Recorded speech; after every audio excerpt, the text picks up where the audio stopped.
Olá, sejam todas bem-vindas e bem-vindos a mais uma edição do Mundo UFG. Hoje você confere as principais informações da Universidade Federal de Goiás e também as notícias da cidade e do país. Tudo isso a partir de agora. A Prefeitura de Goiânia prorrogou para 30 de abril o limite para inscrição no programa Renda Família. O projeto prevê o repasse de R$ 300 por mês a moradores de Goiânia sem fonte de renda. O benefício ele será pago durante 6 meses para auxiliar os contemplados na compra de alimentos. Para facilitar o cadastramento das famílias, a rede Atende Fácil estará com pontos de apoio em 15 escolas municipais em diferentes regiões da capital a partir do dia 5 de abril.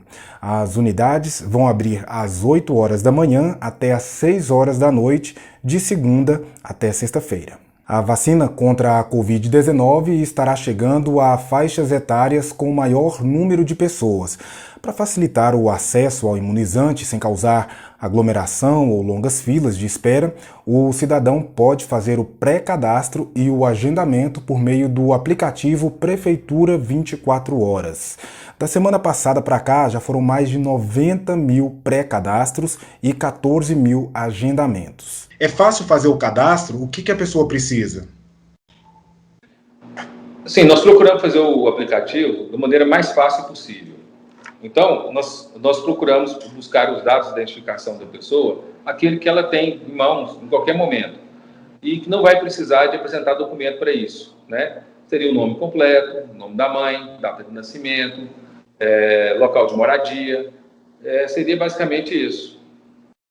Certo. E quem é que deve se cadastrar agora? Qualquer pessoa, mesmo estando fora desse grupo prioritário de vacinação? Qualquer pessoa acima de 18 anos está livre para se cadastrar no aplicativo. Existe o pré-cadastro, cadastro, e pré-agendamento. Certo. Né? Vai agendar aqueles, nós estamos hoje, se eu não me engano, vacinando pessoas com idade superior a 68 anos. E quem tem a idade acima de 68 anos e que ainda não foi vacinado, tá? Ele vai conseguir fazer o pré-cadastro da vacina. O aplicativo da Prefeitura 24 Horas está disponível para celulares do sistema Android e iOS. Pode ser baixado diretamente pelo site da Prefeitura. Depois, basta clicar em pré-cadastro, preencher com os dados pessoais e aguardar ser chamado para o pré-agendamento, conforme os critérios do Ministério da Saúde. O secretário lembra que aqueles que não têm acesso à internet e estão dentro da faixa etária para receber a vacina, mesmo sem o cadastro, podem se dirigir a um posto, mas a prioridade é para quem agendou antes. Com o pré-cadastro no aplicativo, a expectativa é distribuir o fluxo de pessoas ao longo do dia, dando mais agilidade. Tinha gente chegando 4 horas, 5 horas da manhã para pegar lugar na fila. E na hora da vacinação, a parte da manhã, muito conturbado para se vacinar. Vacinou-se todo mundo, mas não precisava daquela fila daquele tamanho, daquela aglomeração. E à tarde, aquele mesmo posto que estava muito aglomerado na parte da manhã, à tarde estava vazio. Ainda falando em vacinação, Goiânia começou a imunizar pessoas com 66 anos ou mais. A vacinação acontece em 2 modalidades, drive-thru e para pedestres. Na primeira, de carro, a vacina acontece por ordem de chegada em 4 locais diferentes da cidade. Para pedestres, há 25 pontos de vacina aqui na capital, mas é necessário fazer o pré-agendamento, esse que acabamos de falar, para ter preferência no atendimento e evitar filas. Aparecida de Goiânia, cidade aqui na região metropolitana, ampliou a estrutura para dar mais agilidade ao processo de vacinação. O Centro de Especialidades, que atende a pedestres, agora conta com 9 tendas, 6 filas para triagem e 3 filas para vacina. O drive-thru na cidade administrativa agora conta com 12 tendas, 8 filas para triagem e 4 filas para vacinação. Apesar da espera nos dias anteriores, as pessoas que receberam a dose se mostraram entusiasmados e cheios de esperança. Qual a satisfação de estar recebendo essa vacina? Nossa senhora, rapaz, é muita alegria, viu? Eu vou te falar. Eu levantei 2 horas da manhã desde que eu tô aqui. Mas valeu a pena. Valeu a pena não, vai valer a pena, viu? Eu não estava muito ansiosa, não estava nem dormindo mais de noite, preocupada que estava demorando. Mas foi bom, obrigado, viu? Muito emocionante. Esperamos, a gente chegou 4h40, ficamos na fila, somos muito gratos a Deus. Eu vou a qualquer lugar, mas eu tomo de bicicleta, estou realizado, graças a Deus. Deus que abençoe, que esse trem tá perigoso. O governador de Goiás, Ronaldo Caiado, afirmou que deve manter o compromisso de autorizar a reabertura do comércio não essencial em Goiás a partir de quarta-feira, 31 de março, após 14 dias de fechamento determinados pelo decreto estadual. O gestor disse que isso deve ocorrer mesmo com as taxas altas de ocupação nos hospitais do estado. Na última sexta-feira, 90% dos leitos públicos e privados destinados a casos de Covid-19 estavam ocupados. Agora, uma notícia para segurados do INSS e que precisam passar por perícia para receber benefícios por incapacidade, como o auxílio-doença. O Congresso Nacional autorizou o INSS a fazer essa análise de forma online por meio de documentos e efetuar o pagamento temporário do benefício. Agora, a perícia que era obrigatoriamente presencial, ela vai ser de forma online apenas nos documentos que o segurado juntar. Ou seja, o segurado vai precisar juntar um laudo médico e algum documento complementar que corrobore com a concessão do benefício, né? Por exemplo, uma pessoa que quebrou o pé, quebrou a perna ou o braço, está impossibilitada de trabalhar, ela vai juntar o laudo médico juntamente com o raio-x. O INSS, de forma mais simples, vai conceder ou não o benefício e essa pessoa vai poder usufruir sem ter que ir até uma agência física. E essa pessoa que tiver o benefício negado, ela vai poder entrar na justiça. A lei ainda precisa ser sancionada pelo presidente da República. A alteração é uma tentativa de desafogar as perícias do INSS que estão acumuladas em mais de 700 mil. Esse benefício temporário, válido por 3 meses, e após esse período, o beneficiário tem que fazer o processo novamente. Hora de um rápido intervalo aqui no Mundo UFG, mas em poucos minutos nós estamos de volta com outras notícias da Universidade Federal de Goiás.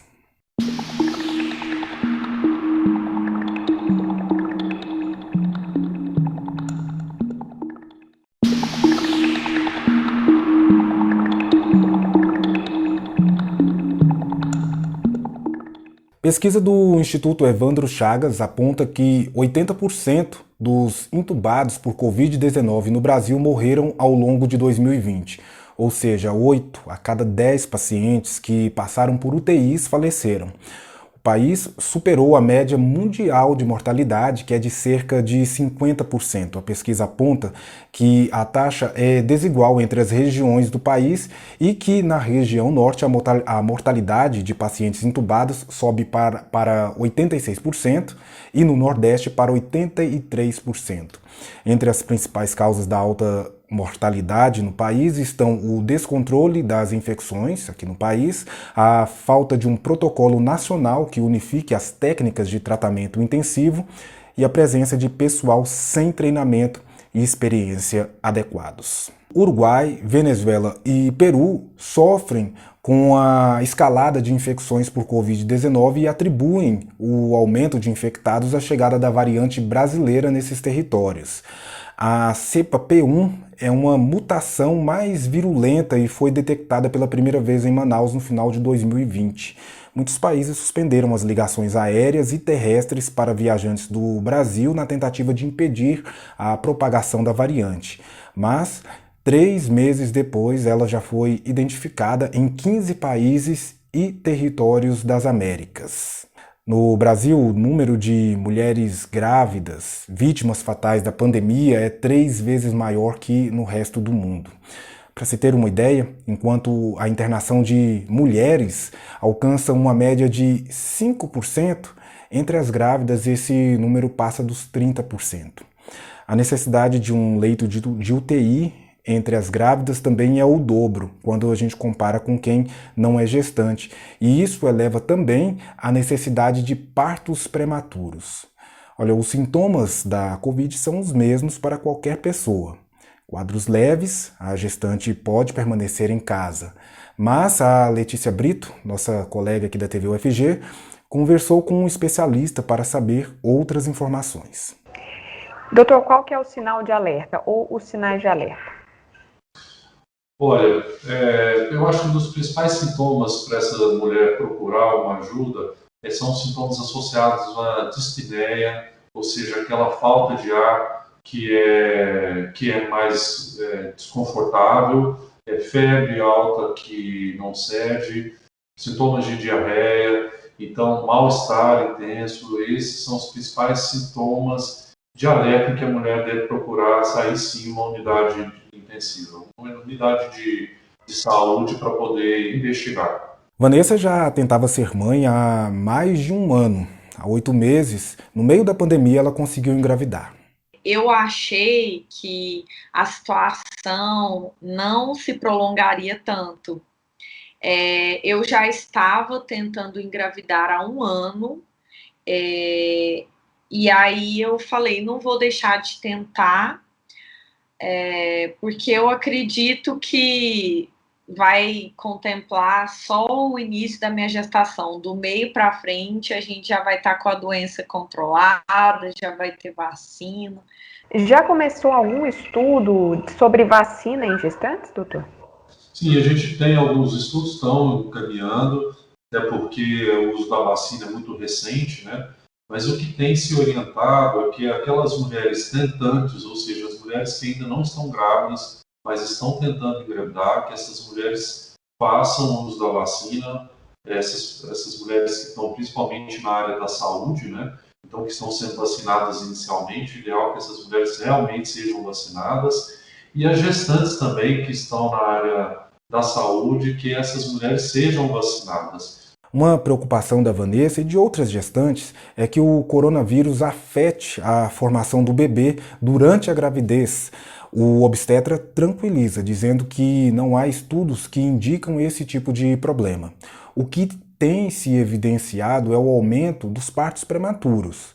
A queda na imunidade, que normalmente acontece no finalzinho ali da gestação, pode ser um dos motivos. Se a mulher tiver Covid e chegar ao momento do parto, se ela tem alguma dificuldade, por exemplo, de ter equipe de doulas com ela, né, uma equipe maior, ou se tem alguma dificuldade mesmo no parto? Então, essa equipe ela precisa ser mais restrita, né? E aí, claro, precisa também ver a indicação do parto nesse caso, se é uma indicação de manter um trabalho de parto natural ou se é uma indicação de cesárea. Isso depende muito de como está o estado de saúde da gestante, mas a gente tem que pensar que essa equipe tem que estar sempre mais restrita e mais reduzida para evitar o risco de contaminação de outras pessoas. De acordo com o médico, a recomendação para adiar a gestação só é válida quando isso não comprometer a possibilidade de engravidar. É preciso sempre analisar cada caso, se essa mulher pode ou não aguardar para tentar uma gestação. Isso tem acontecido, principalmente aqueles casais que já têm indicação de algum tratamento de reprodução assistida. Se esse casal não deve aguardar, esses casais estão sim partindo já para o processo de fertilização in vitro, para que não diminua aí a chance de gravidez no processo deste de tentativa. Doutor, depois do parto, né, pensando aí depois do nascimento, as mulheres que estão com Covid e testaram positivo, elas podem amamentar o bebê ou podem se vacinar também depois do parto, durante a amamentação? Sim, após o período do parto, essa mulher que está em amamentação, se ela é infectada com Covid, ela tomando todas as precauções, com o uso de máscara, lavagem das mãos, o uso de álcool, essa mulher pode continuar a amamentação sim, sem malefício para o bebê, e essa mulher pode sim ser vacinada, que a gente sabe que não tem risco para o bebê nesse período aí de amamentação. A experiência de amamentar ainda não chegou para Vanessa, mas já está tudo preparado para que esse momento da maternidade aconteça da melhor forma possível. Bom, estou com muitas expectativas boas.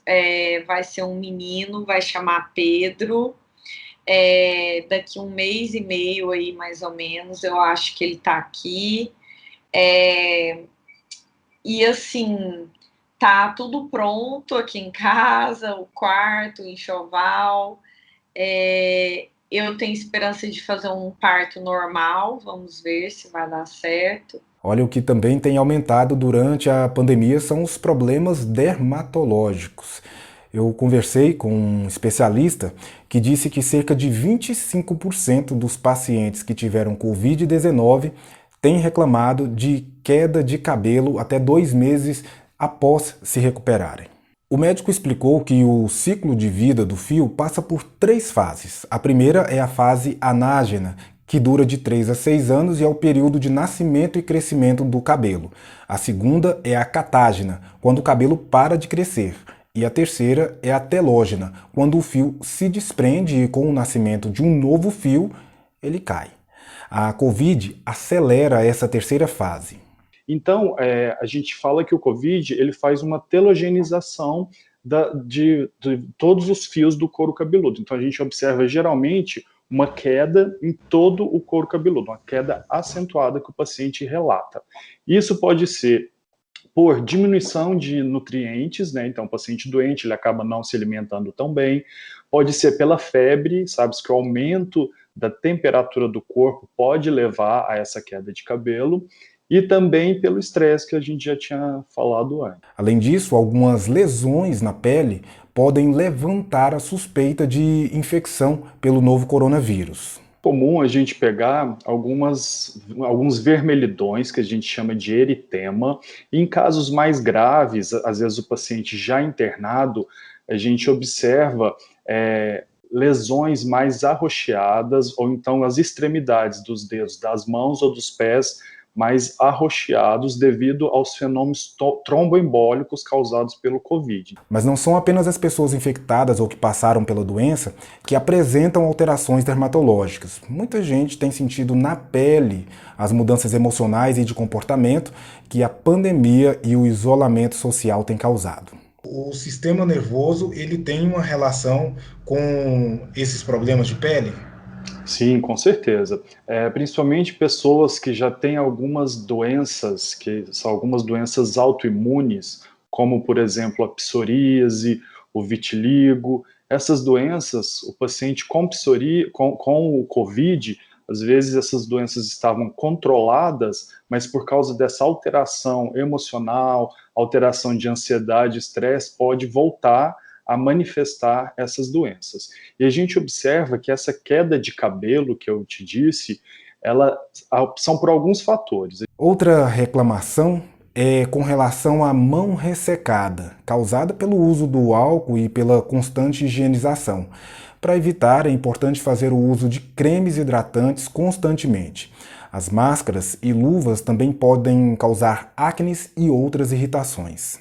Porque essa região onde a máscara está coberta vai ficar mais úmida, mais abafada, então vai aumentar a produção ali das glândulas sebáceas de sebo e podendo ter a acne na região. E a outra coisa, você falou a luva sim, porque você pode aumentar a irritação na mão, principalmente aquelas pessoas já que têm uma tendência a ter uma alergia por algum tipo de material de alguma luva, que a gente chama de dermatite de contato por irritante primário. Eduardo reforça que parte desses problemas podem ser amenizados sem o uso de remédios. Então, é trabalhar a cabeça. Trabalhar a cabeça porque, trabalhando a sua cabeça, você vai diminuir essa somatização das doenças. Vamos agora para mais um rápido intervalo e voltamos em instantes com mais notícias para você. Não saia daí.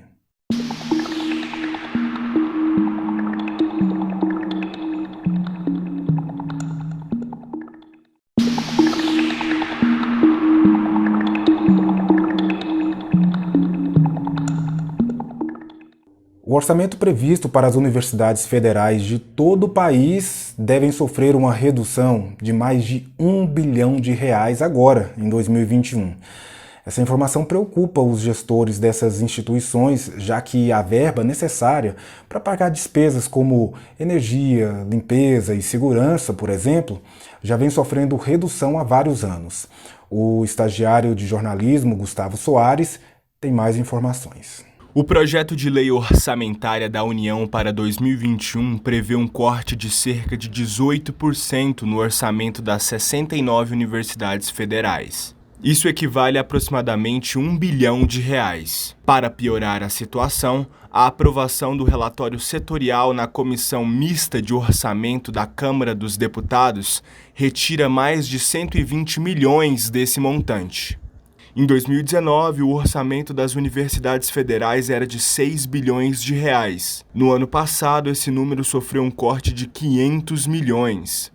A redução do orçamento foi discutida em coletiva de imprensa realizada pela Associação Nacional dos Dirigentes das Instituições Federais de Ensino Superior, a ANDIFES, na manhã da última quinta-feira. Estavam presentes os reitores das federais do Tocantins, Juiz de Fora, Sul da Bahia, Santa Maria, Roraima, Rio Grande do Norte, Santa Catarina, Rio de Janeiro e Goiás.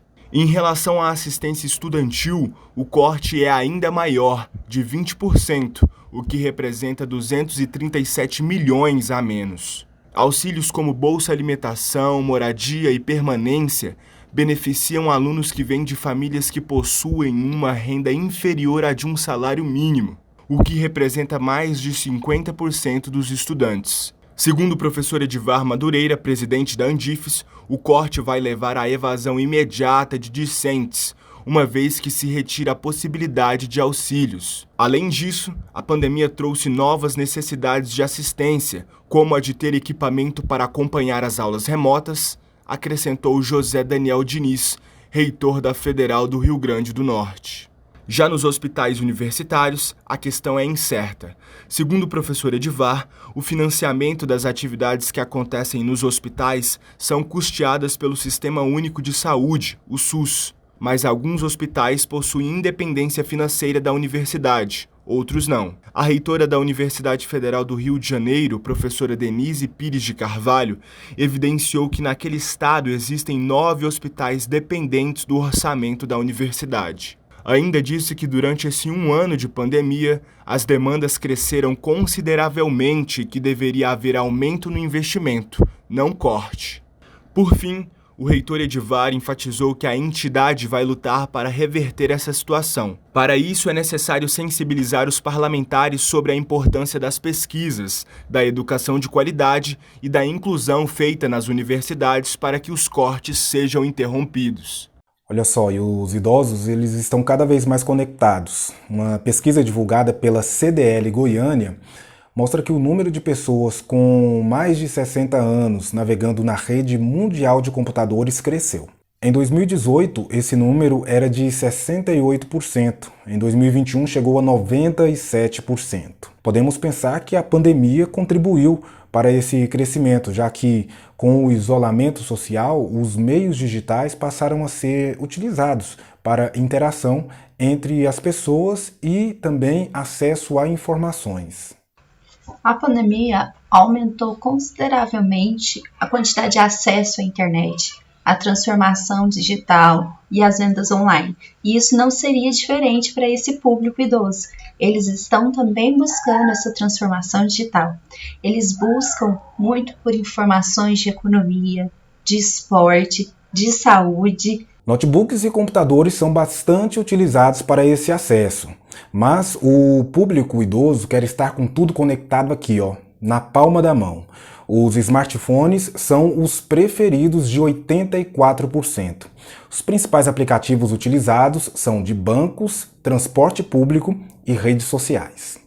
Além de usuários de aplicativo, eles também são consumidores. Sim, e dentre as compras mais realizadas por ele na internet atualmente, a mais citada é eletrodoméstico e remédio. E isso é um dado muito importante, principalmente para quem é empresário, para quem é comerciante. Então, diante desses dados, vale a pena as empresas voltarem a atenção para esse mercado consumidor. Vamos agora de notícia da UFG? Pois é, a PROEC está realizando uma pesquisa de opinião sobre a inclusão da extensão no currículo dos cursos da UFG. O formulário de participação pode ser acessado no site da PROEC e está aberto até o dia 30 de março. A normativa é baseada no Plano Nacional de Educação, que indica a realização de no mínimo 10% do total de créditos exigidos para a graduação em programas de extensão universitária. E o Ministério da Educação publicou um edital do SISU para o primeiro semestre deste ano agora, de 2021. As inscrições são gratuitas e podem ser feitas de 6 de abril até 9 de abril pelo site do SISU. Para esta seleção de candidatos, serão exigidos os resultados obtidos pelos estudantes no Enem, o Exame Nacional do Ensino Médio de 2020. O estudante pode se inscrever em até 2 opções de vagas e especificar a ordem de preferência. O processo seletivo acontecerá em uma única chamada e o resultado deve ser divulgado em 13 de abril.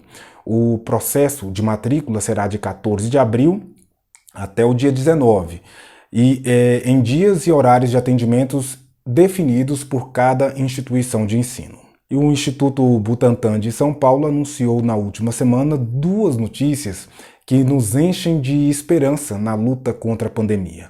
Uma vacina contra a Covid-19 inteiramente fabricada aqui no Brasil e um soro anti-Covid que pode auxiliar no tratamento de pacientes que estão em estado grave com a doença. A vacina ela foi anunciada inicialmente como sendo 100% brasileira, mas depois o Instituto informou que a tecnologia base para o desenvolvimento dela foi criada em um hospital dos Estados Unidos. Agora ela deve entrar em testes para verificar a segurança e depois testes de eficácia e só assim será disponibilizada à população. Butanvac é a mesma tecnologia que é a vacina da influenza, né? Então, a gente tem a fábrica, tem tudo, né? Sabe fazer, isso é fantástico. Você não fica na dependência de importação. Você consegue, inclusive, se você pode ser até o exportador, né? Então, é uma outra, é uma segurança, né? É uma segurança, eu diria que é uma segurança nacional, né? Já o soro anti-Covid, que também foi anunciado na última semana, o processo deve ser um pouco mais rápido. Não é uma vacina, mas sim uma alternativa para ajudar no tratamento daqueles que estão internados. A ideia é você diminuir internação, diminuir necessidade de oxigênio, diminuir UTI, diminuir intubação e diminuir a morte, consequentemente.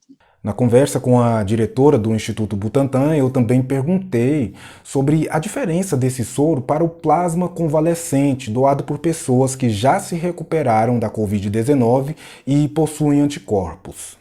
Como é um processo, né, um processo de purificação, um processo estabelecido, a gente sabe quantas unidades eu tenho em cada frasquinho, então eu controlo isso, né? Eu sei eu defino o que eu vou poder injetar numa pessoa, defino quanto eu vou injetar, eu defino a dose que for estabelecida.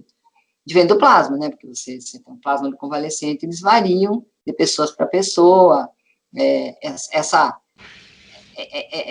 essa padronização não é possível ser feita, né?